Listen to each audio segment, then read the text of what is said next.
San Antonio starts right now. Hey there, good morning. It is Wednesday, July 26th. Thanks for joining us. And if you had a chance to step outside, it's warming up just a little bit. I can really feel the difference because in the studio, you can't tell, but it's really cold in here. It's a bit chilly in here. I refuse to go outside, which means I'm never going home, Justin Horn.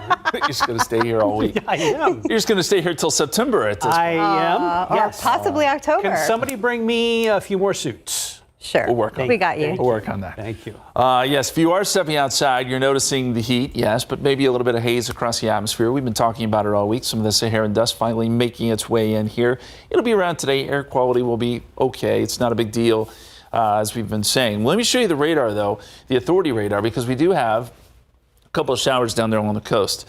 Nothing that will likely make its way up to San Antonio, but we did want to point that out. There are a couple of thunderstorms down there near Rockport this morning, showing that there is a little bit of moisture working onshore. Meanwhile, where we are here, you can see a little bit of that haze as we look at live cam here. San Antonio sitting at 83, heat index is 89. Seguin 82, feels like 90 already. I'm getting that heat index up close to 80 in Kerrville at this hour with a air temperature of 78. Air quality, as I mentioned, it's in the moderate category, and honestly, that's where we usually are this time of year. We have not moved up to that unhealthy category for those who are sensitive. So, yes, there is some haze there, but the air quality should remain okay. Temperatures today, around 100 here in San Antonio. That feels like number only tacking on a degree or two. It'll feel like 101. Humidity levels come down during the afternoon. Maybe we have some good news on the horizon. We're going to talk more about the extended forecast coming up here in a few minutes, but we'll get over to Stephen now and check in on the roads. Good morning, sir. Good news on the horizon. I'm definitely interested. Well, you know what, Justin, we have good news here when it comes to traffic because a lot of the stuff that we saw earlier that was slowing folks down, most of it has cleared out. Let's get a quick look around town. 35 at Pine, you can see the north and southbound lanes. Traffic is moving at a steady pace this early in the morning, but a lot of folks have probably already arrived to their destination. But we know the roads are never really empty, so problems could still pop up. We did have a crash that was reported right there along 35 northbound at Olympia Parkway, but I'm not seeing any slowdowns anymore. In fact, where I'm seeing the slowdowns is in those southbound lanes, likely because of the NEX project that's working there to improve the roadways. We still have the closure in place along I-10 westbound at exit 561. Remember, this is Medical Drive, Wurzbach Road. This is day 3 now, guys, and we did get some information from SAWS. We're learning that the repairs are still being made to a 16-inch pipe following that water main break late Sunday. So we'll work to find out exactly when this is going to be reopened and what caused that water main break. But just be on the lookout. I have not seen any specific congestions in that specific part of town. Pardon me. Giving you a wide look at the map, there's going to be a lot of construction to look ahead to today. State Highway 151, we have this road work that will ramp up around 9 this morning. Should finish at 3 in the afternoon, but this takes us to Thursday, July 27th. That's tomorrow. Single lane closures on the eastbound frontage road from Ingram Road to Cable Ranch Road. Scan the QR code. I know those are a lot of words coming at you. That takes you directly to our KSAT traffic page. Full list of all the current closures is on our website. Always good to know before you have to go. Guys. Thanks, Stephen. Today's your chance to provide some feedback to CPS Energy. They're hosting 2 open house sessions today to hear from customers and provide information on energy conservation, billing, and other topics. First session begins soon at 9:30 and ends at 11:30. Second one is this evening from 5:30 to 7:30 p.m. Both are at CPS's headquarters on McCullough Avenue. CPS officials say they are excited to hear from the community to help make future decisions and are committed to being transparent with customers. Let's get you caught up on the rest of the day's news On today's Night at 9.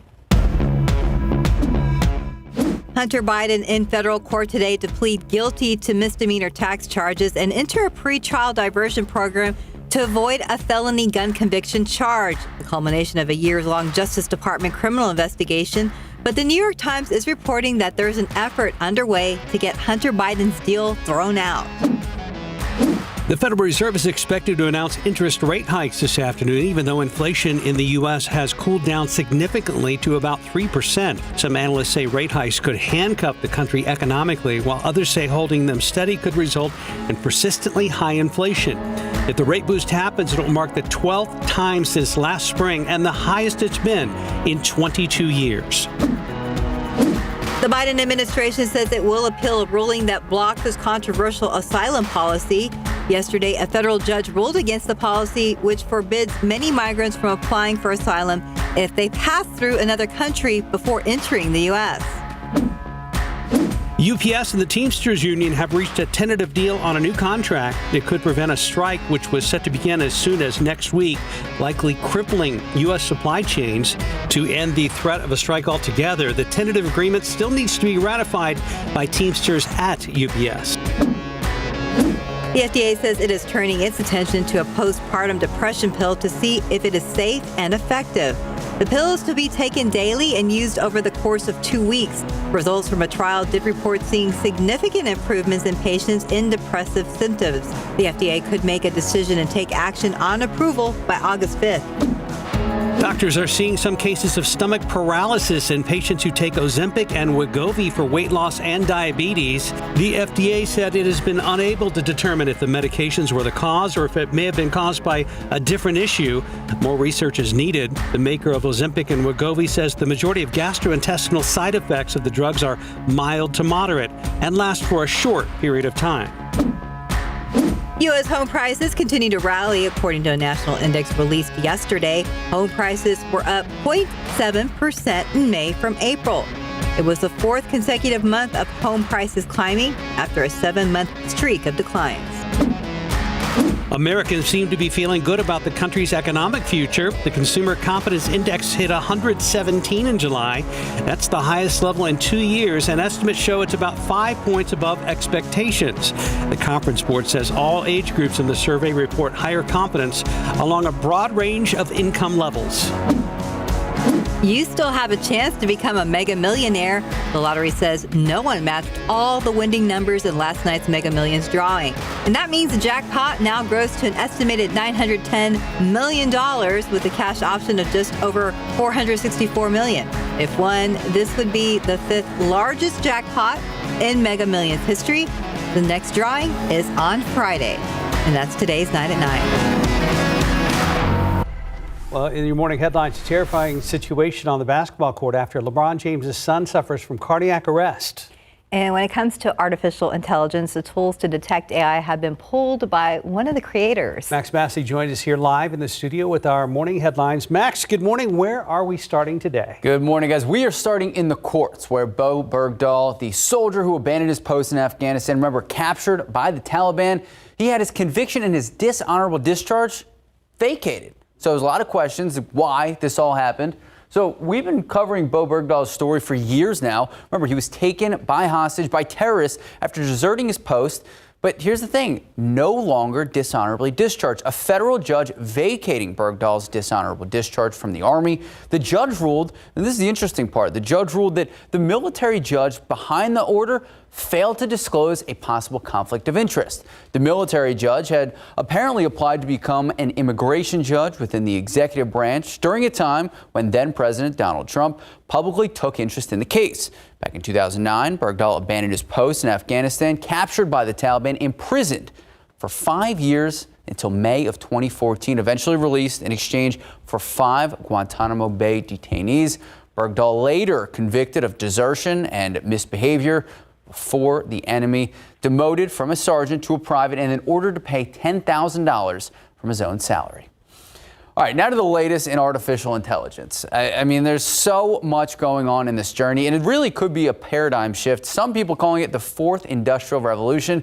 Here's the thing. One of the tools that some experts were using to detect AI, that's now off the shelves.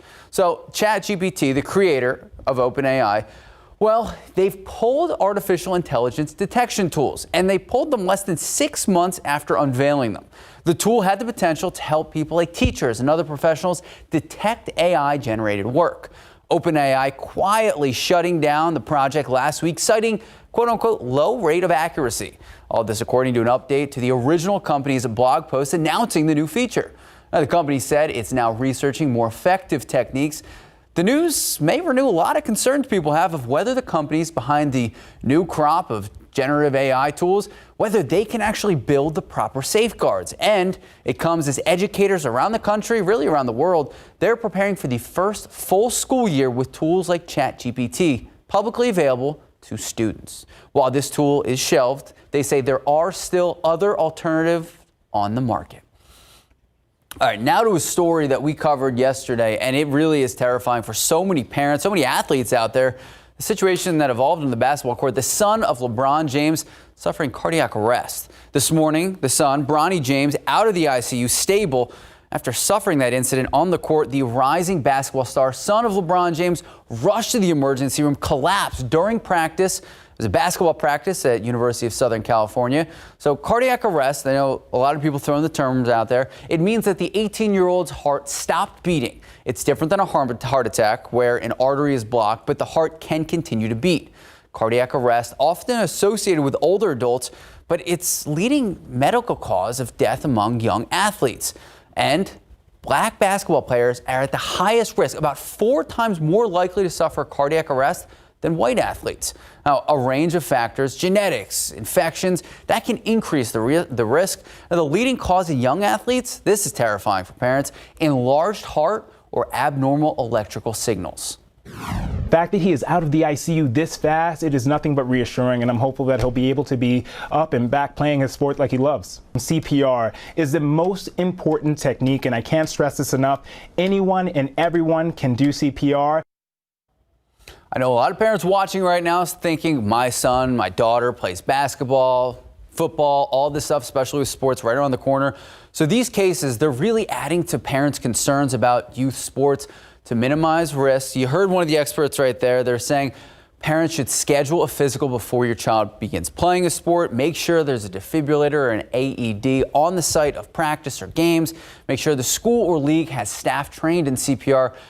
As for the investigation into Bronny James, no word yet on what caused it, but interesting, another player at USC suffered cardiac arrest last year. Good news, though, he was back on the court just 6 months later.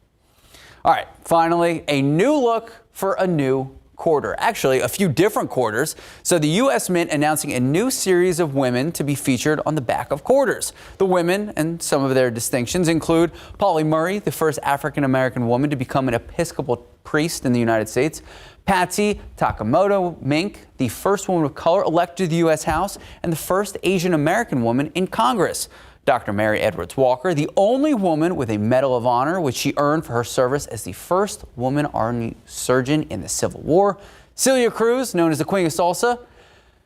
Zit Kala Shah, she was the activist for the rights of indigenous people. So awesome to see this all happening. Now, the U.S. Mint will produce, get this, about 600 million quarters for each of the honorees for 10 weeks each. The 2024 quarters, they are the third round of 5 women featured in American Women Quarters program. The Smithsonian National Women's History Museum consulting the U.S. Mint on the initiative. And I really just want to be like in the room when they discuss, because this is obviously an ongoing series. I want to be in the room to hear the discussions of who gets to be on money. Yeah. Right. And I'm interested on the backstory of all these people. I want to do a little bit of research now. Yeah, I think a lot of people will. Absolutely. Well, it's cool because when it goes into circulation, when you get the quarter, that's going to spark people's interest. Yeah. Absolutely. Wonderful tribute. Thank you very much, Max. Thanks, guys. Right now, 9/11, 82 degrees, still ahead on GMSA at 9. Time to start getting ready to send the kiddos back to school. In our next half hour, we're going to be sharing some strategies to help you get the most out of your money. Plus, we have some passing clouds. It's sunny, but some rain would be nice, Justin. We're here at the Scobie Education Center where teachers are learning all about different experiments, and it's a summer they will never forget. That story coming up next. 9:15, it's the summer of science, technology, engineering, and math for local teachers participating in a program focused on STEM lessons and hands-on activities. Tiffany Huertas joins us live from the Scobie Education Center with a look at the long-term impact this program can have in our community. Good morning. Good morning, Mark and Stephanie. If you are passionate about the center, ever wanted to know a little bit more about it, take a look. This is the place to be here at the Scobie Education Center. About 22 teachers from across our region are participating in different events here for the Scobie Teachers Academy. And we have Rick here with the center. Good morning, Rick. Tell us a little bit more about what they're going to be doing here. Throughout the week, our teachers have been studying the eclipse and preparing activities to bring back to their schools and students. They're also doing engineering design activities and working on coding. So they have little robots that they're driving all around the center, and kind of like rovers, if you would. And this morning we have these sun spotters. Tell us about them. The Boeing company has sponsored the academy so that each of the teachers will get 2 of these sun spotters. And the sun spotters allow groups of students to stand around and study the sun safely so that there's no eye protection required. And the teacher can actually focus this instrument, and they'll actually see the sunspots. You'll see the little darkened areas, and you have to constantly move them, which also reinforces the idea that the sun and the earth and the moon are all moving, which is part of the standards that they study. This academy, what type of impact could it have in our community long term? Most of the teachers that are here are STEM specialists, which means they work with their entire school. So for every teacher that we're talking to, we're expecting to have an impact on 200 or 300 children. And you multiply that out by 20, 22 people, and then disperse them all out across the city and the county. And we really feel like this one 4-day activity will impact thousands of children in the long run. Incredible. And then for other teachers that want to learn a little bit more, where can they go? I will tell you that we'll continue all across the county and the city. We're going to continue to do activities both here at Scobie and at all the other informal education facilities around the city. We're actually going to have a wonderful kickoff for the educators related specifically to the eclipse at the Museum on September 9th, which is a Saturday. And we'll have a guest speaker, former astronaut Dottie Metcalf-Linderberger will be speaking. How exciting. That is an event you cannot miss. And we're going to talk more with Rick here, and we're going to bring you that story coming up on the noon show. We'll send it back to you for now. Thank you, Tiffany. Thank you. I know she was asking for rain, but it's a good thing they didn't have it right there. Well, yeah, I suppose that is good. That's some cool stuff, though. We're getting excited about the eclipses that are coming up later this year, and then again, spring of next year. So there's a lot going on in the space world, a lot to learn there as well. We would like some rain to move in. As I look at the long-term forecast, I'm encouraged a little bit, guys. Okay, so there's that. We'll take it. We'll go with that lead in. But first, I want to show you something interesting.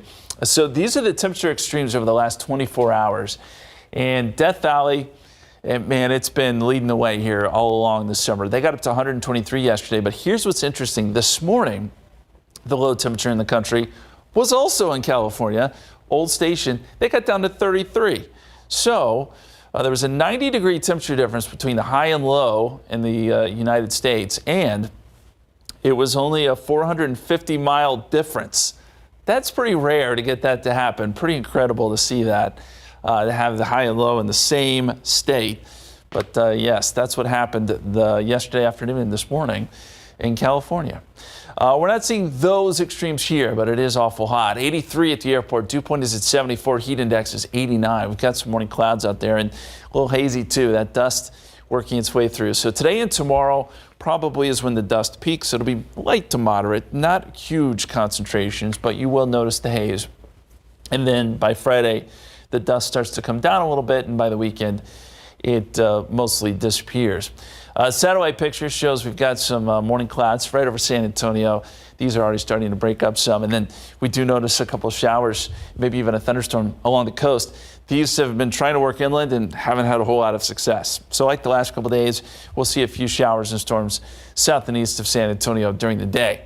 80 in Kerrville, 81 in Hondo, 79 Bernie Stage, 81 right now in Bulverde. Pretty standard temperatures. In the dew point trend, well, we do notice that these numbers come down into the 50s and low 60s this afternoon. So that's why we don't have much of a heat index. It's humid in the mornings, but by the afternoon, those dew points come down enough to where the heat index is not a problem like it was earlier this month.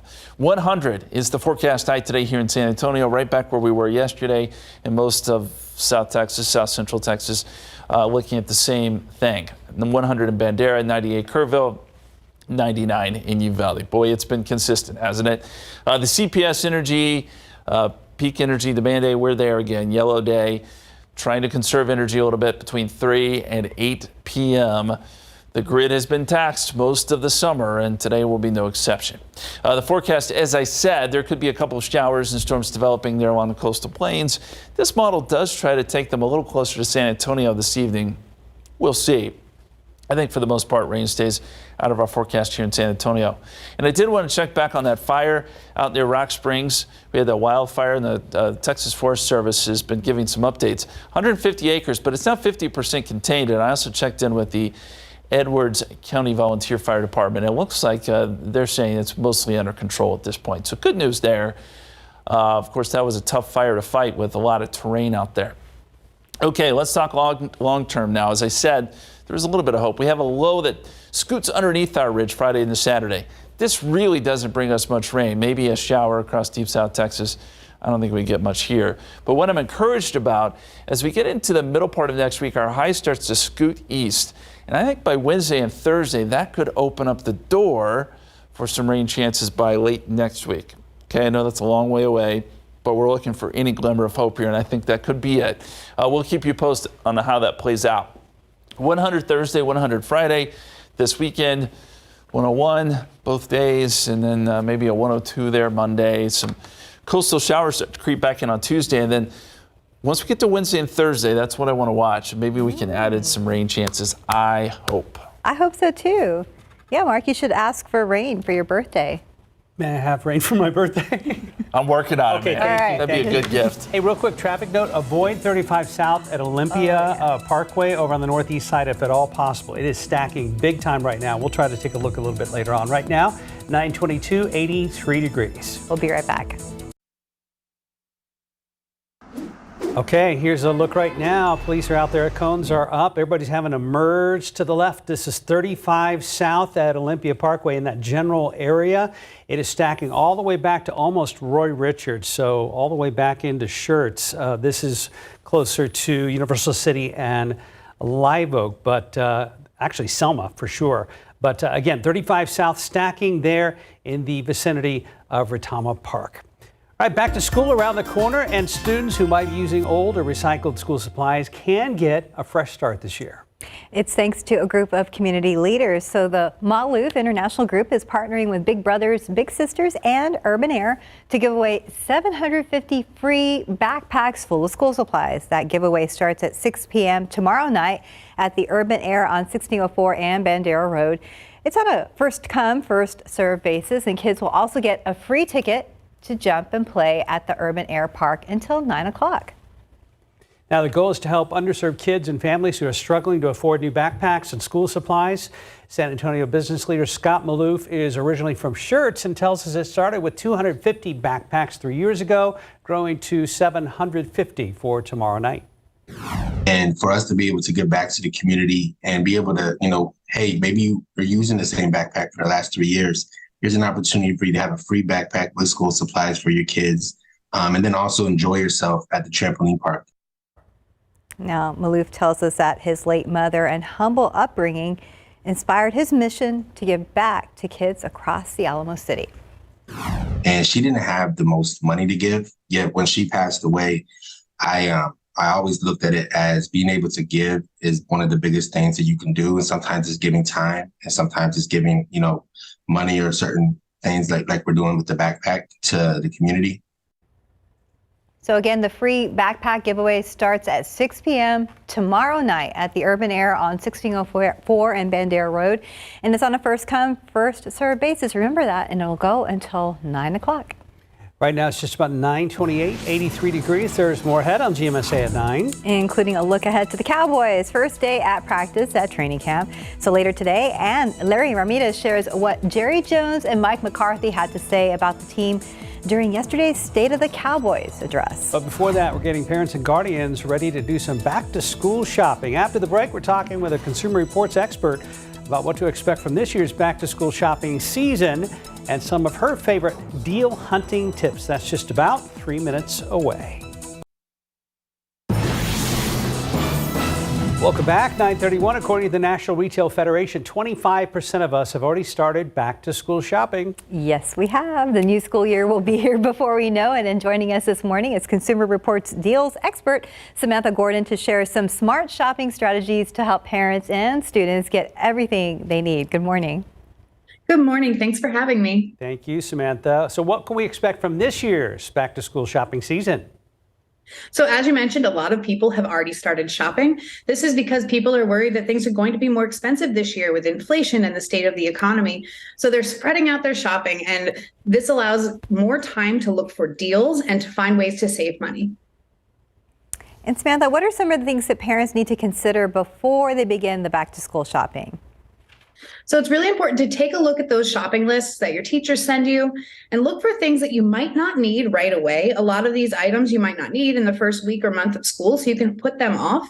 And what's really nice is the holiday shopping season starts in October. Usually these days it starts really early. So whatever you can put off, you might be able to save if you're able to wait a little bit longer.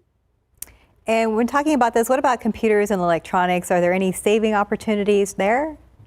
There absolutely are. We're seeing a lot of discounts on laptops and Chromebooks and tablets, printers, wireless routers, anything that you might need for your kid to go to school or at home for the school season. We're seeing a lot of discounts right now because of these back to sale promotions at all the major retailers. You spend a lot of time tracking and comparing deals. So what are some of your favorite deal hunting tips?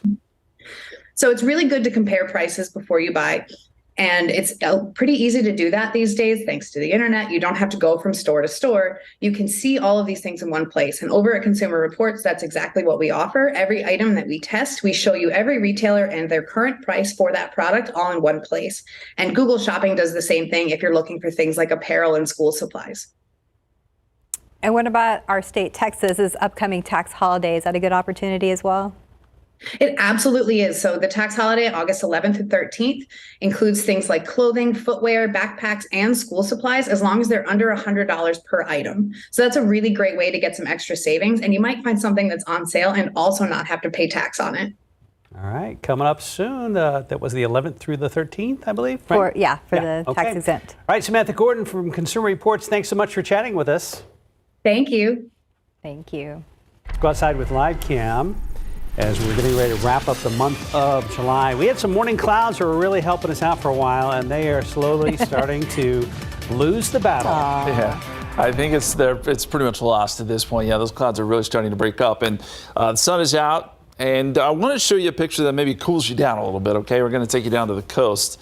Richard sent this in, and this is a Monday evening sunset over the Laguna Madre. Combined with the Sahara dust starting to arrive to South Padre Island there, you can see kind of the brilliant colors there in the sunset. Beautiful, beautiful shot. Looks very relaxing. We appreciate it, Richard. And as we look across the country, it's still very hot here in Texas, no surprise. Florida, desert Southwest. It's already 97 in Phoenix. They're going to be dealing with another day, likely over 110. You got to go up to Seattle. That's the spot. Seattle and San Francisco, where temperatures are really nice. 59 right now in Seattle, 60 in Portland, and also 59 there in San Francisco. Pretty much the rest of the country is dealing with very summer-like temps, including here in Texas. 83 right now in San Antonio, 86 in Dallas. In our forecast today, noontime 92. Stop me if this sounds familiar. 100 by 4 o'clock, 100 by 5 p.m. Basically a repeat of yesterday, just some of those hazy skies thanks to that Saharan dust.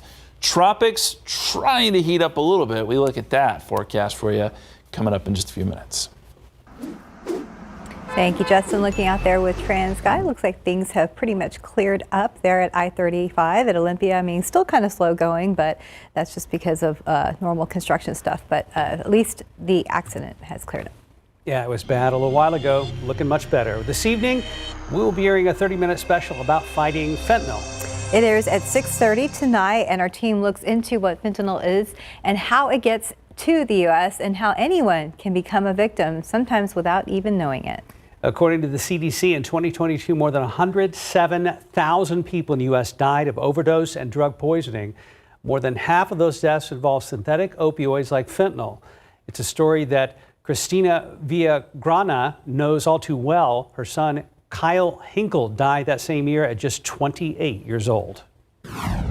It is the worst pain that any person can go through, and I don't want anybody to go through it.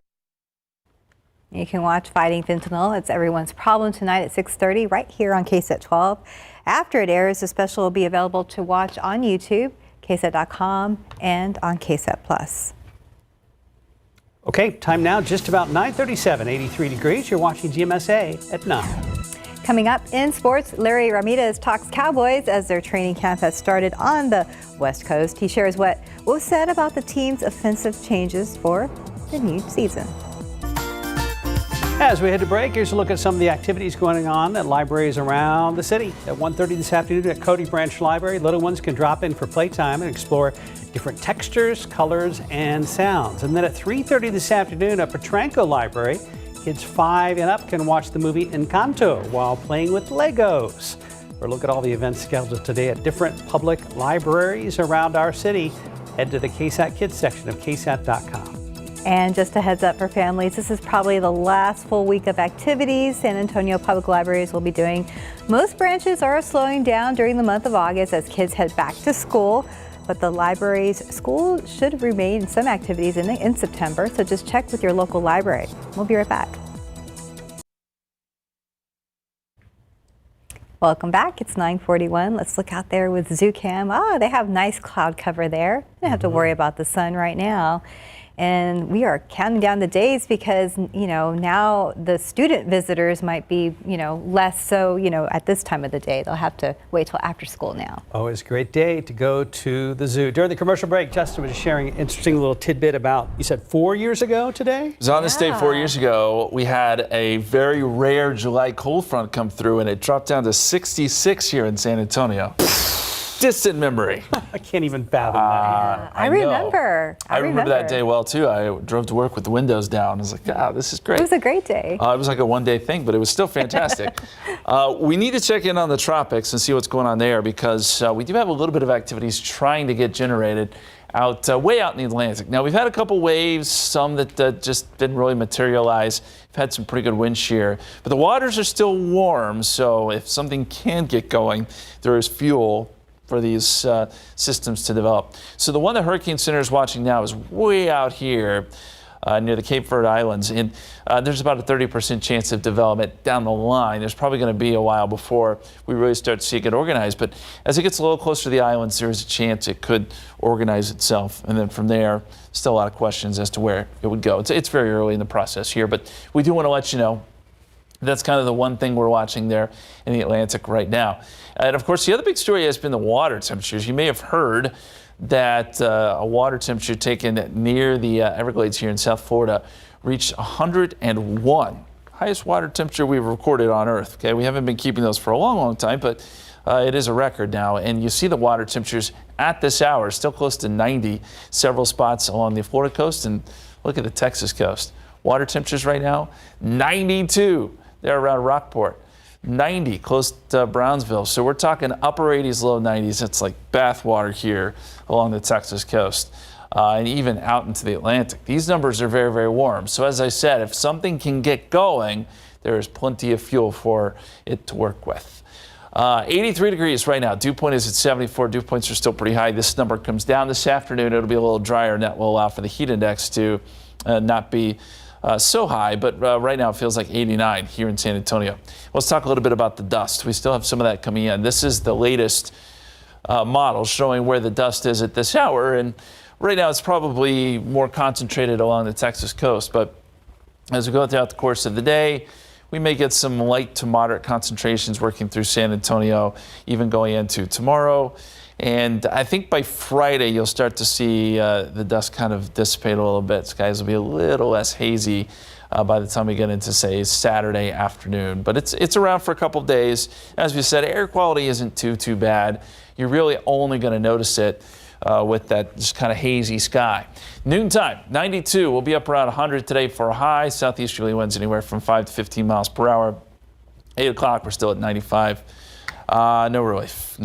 And as far as rain goes, there is a chance for a couple showers or storms, just like the last couple days along the coastal plains. Gonzales, Floresville, Carson City, Goliad, Cuero. Those are areas where you could see a quick downpour. But even if you do, it's not going to last very long. This is all going to be pretty light stuff. We've noticed a few showers and storms along the coast this morning. Long-term forecast, and this is where we have a little hope a little hope down the line. High pressure shifts over Texas. We get a little area of low pressure that works through Friday and Saturday. Unfortunately, that doesn't really bring us much in the way of rain. All stays south of us. But as this slides just a little bit further east, and I think that happens Tuesday and Wednesday, that could open the door for some disturbances to roll in, and maybe, just maybe, we can add some rain chances back to the forecast. We'll keep you posted. It's just outside our 7-day forecast here. 100 next several days, 101 Saturday, 101 Sunday, 102 Monday. You get the idea, but hopefully, again, by the middle part of next week, things change a little bit. Guys. Thank you, Justin. You're looking at the grounds crews finishing up their work on the field in Oxnard, California, getting ready for the first Cowboys practice today. Now, yesterday was the State of the Cowboys address. We heard from Jerry Jones and Mike McCarthy. There was a holdout, though. Offensive lineman Zach Martin was officially a no-show. He wants more money. The Pro Bowler, one of the best, if not the best lineman the Cowboys have. He's headed into his 9th season and by some calculations is the 9th highest paid lineman in the league. On the other hand, Trayvon Diggs is now one of the highest paid defensive backs in the league. He just signed a 5-year extension worth $97 million. $42 million of that is guaranteed and a $21 million signing bonus included. That contract could reach $104 million with incentives. KSAT's Larry Ramirez was at yesterday's State of the Cowboys address and tells us who's calling the shots when it comes to the Cowboys offense. The Dallas Cowboys held their State of the Team address here in Oxnard, California, and during the 45-minute Q&A, Cowboys owner Jerry Jones said it was just time to move on from offensive coordinator Kellen Moore and let head coach Mike McCarthy call the plays this coming season. We're just at a point as we have evolved, and I think we have evolved over the last 2 or 3 years, that it was not so much about what Kellen wasn't, it was about what Mike is. And so I think that we gain on it. I think we give ourselves a better chance. The boys need all the help they can get to make a deep playoff run, that's for sure. And coming off back-to-back 12-5 records in the regular season, Coach McCarthy feels good about the way his offense is trending. If you look at our time here, 2020, we went about it a certain way offensively, but we had a philosophy shift after 2020. We needed to run the ball more. So 21 and 22 to me is the vision of how I see the offense playing. So it's important for us to build off of what we accomplished the last 2 years. But our personnel is a little different too. So you got to factor that in. But with the personnel the boys have on offense and with the defense that just keeps getting better, Jerry Jones feels great about this team heading into its 4th season with McCarthy as head coach. I think that when you weigh it, you weigh where we've evolved over the last 2 or 3 years with our defense. You look at some of the talent we've got, look at Dak. When I look at all those things, I think we've got a chance to be a contender. I have the feeling that a lot of Cowboys fans will not believe that until they see it. For Good Morning San Antonio, I'm Larry Ramirez. Back to you. Thank you, Larry. Again, first Cowboys practice at training camp will be today. Saturday is opening ceremonies. And then Sunday, Jerry Jones will join Larry Ramirez on Instant Replay for a one-on-one conversation. Can't leave out the Houston Texans. They've arrived at camp. They showed up yesterday morning to the Methodist Training Center outside NRG Stadium. The most fashionable had to be left tackle Laramie Tunsil. He showed up wearing a Shawshank Redemption T-shirt. Tunsil, one of the top offensive linemen in the league. He signed a 3-year, $75 million contract extension with Houston back in March. So he has more movie-themed shirts somewhere in his closet at home. All right, so here's a look at the Texans camp schedule. They have their first practice today, too. Friday's practice will be open to the public, but you do need a ticket, so heads up. And then August 16th and 17th, they'll have joint practices with the Dolphins in Houston. August 24th and 25th, they'll hold joint practices with the Saints over in New Orleans. Busy schedule. Time now, 9:49 and 85 degrees for now. The popular stuffed animal Beanie Babies are getting some screen time in a new movie coming out this weekend. It's a story that takes you to the beginning of how it was created. We're going to have a preview when we come back.